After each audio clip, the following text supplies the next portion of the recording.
Singapore/Bangkok, in the months before the Myanmar military's February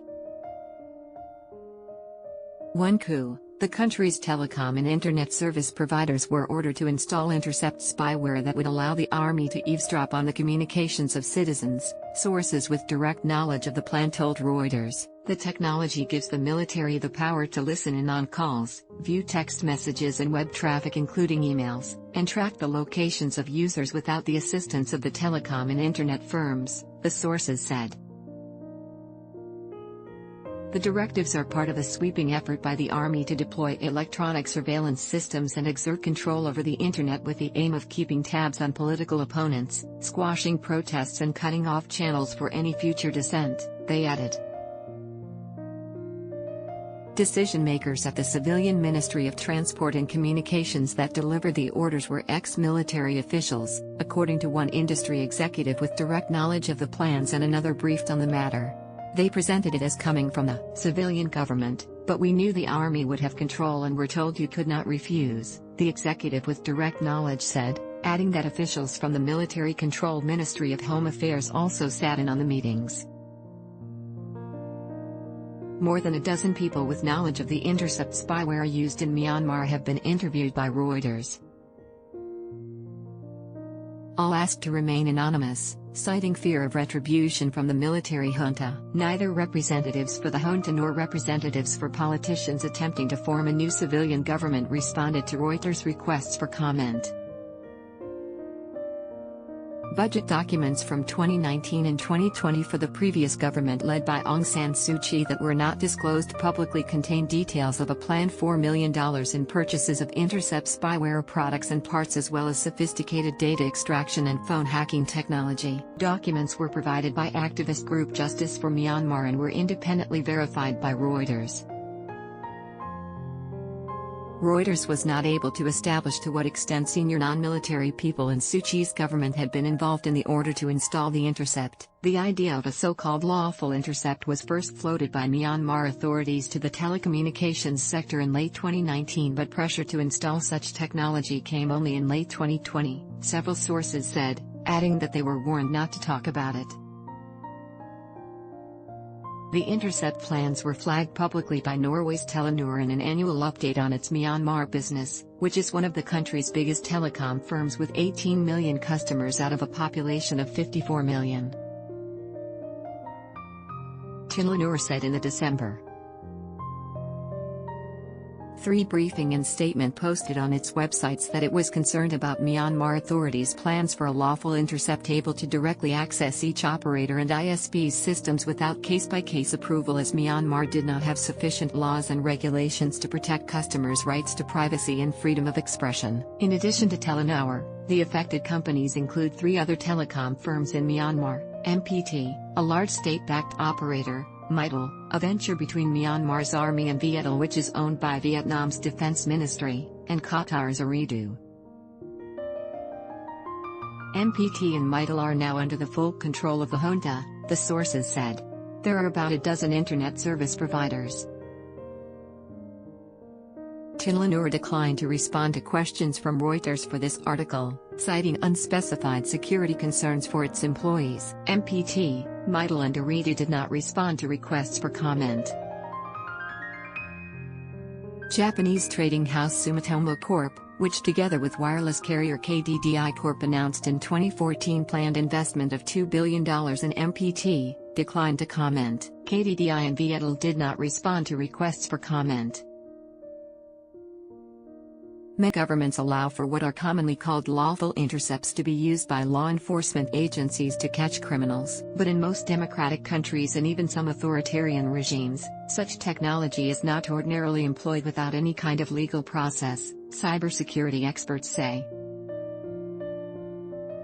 The Myanmar military, in contrast, is directly operating invasive telecoms spyware without legal or regulatory safeguards to protect human rights in place, according to industry executives and activists. Even before the coup, Myanmar's military wielded outsized influence in the democratically elected civilian government led by Suu Kyi.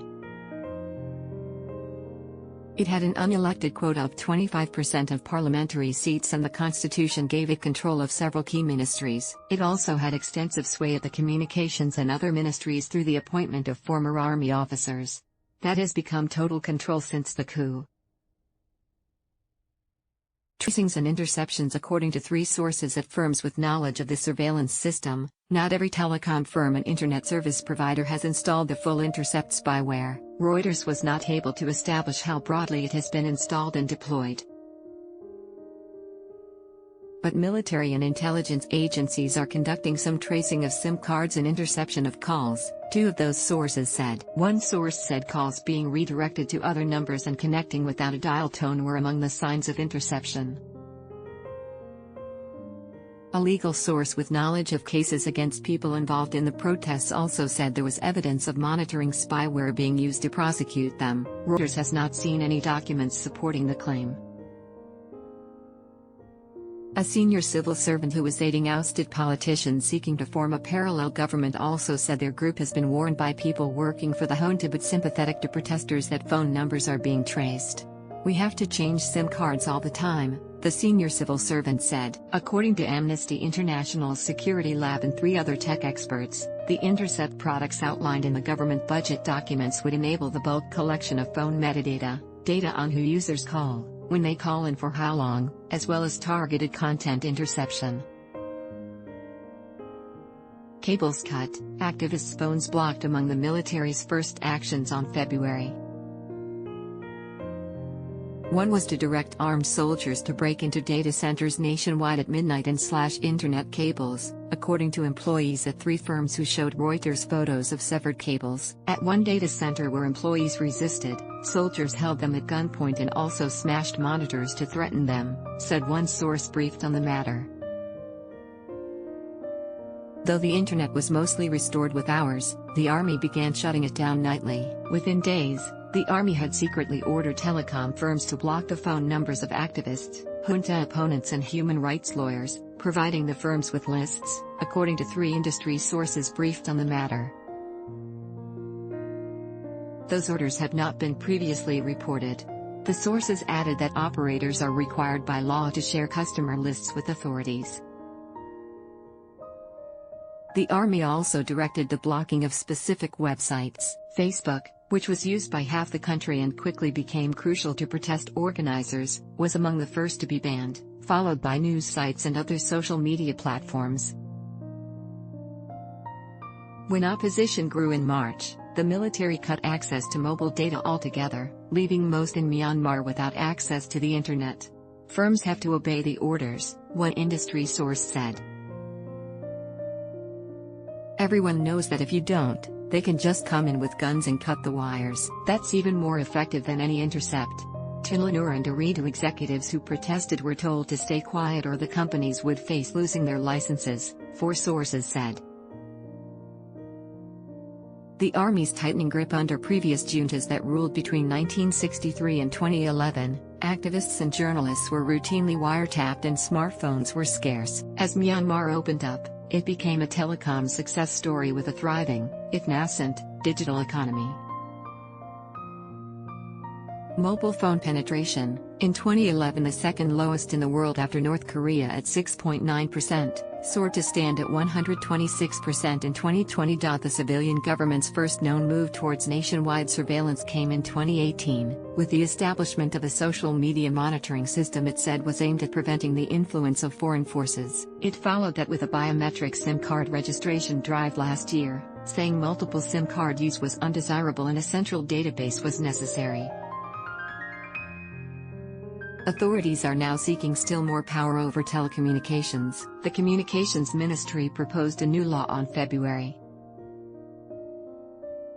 10 that states internet and telecom firms will be required to keep a broad range of user data for up to 3 years and remove or block any content deemed to be disrupting unity, stabilization, and peace, with possible jail terms for those who don't comply. In late April, the junta began ordering telecom operators to unblock certain websites and apps, starting with the apps of local banks, said 3 people briefed on the development. Microsoft Office, Google's Gmail, Google Drive and YouTube have also since been unblocked. Asked about the unblocking, A Microsoft representative said the company had not engaged with officials in Myanmar. Google did not respond to requests for comment. Industry sources and activists believe these moves are part of an attempt by the junta to establish its version of the internet, akin to what China has done with the Great Firewall. The military wants to control the internet so it will be a safe zone, but only for them, said one industry executive. We've gone back 5 years in time. Reporting by Fanny Potkin and Poppy McPherson, additional reporting by Sam Nussey and Yuka Obayashi in Tokyo, editing by Jonathan Weber and Edwina Gibbs. Ad block test. Why?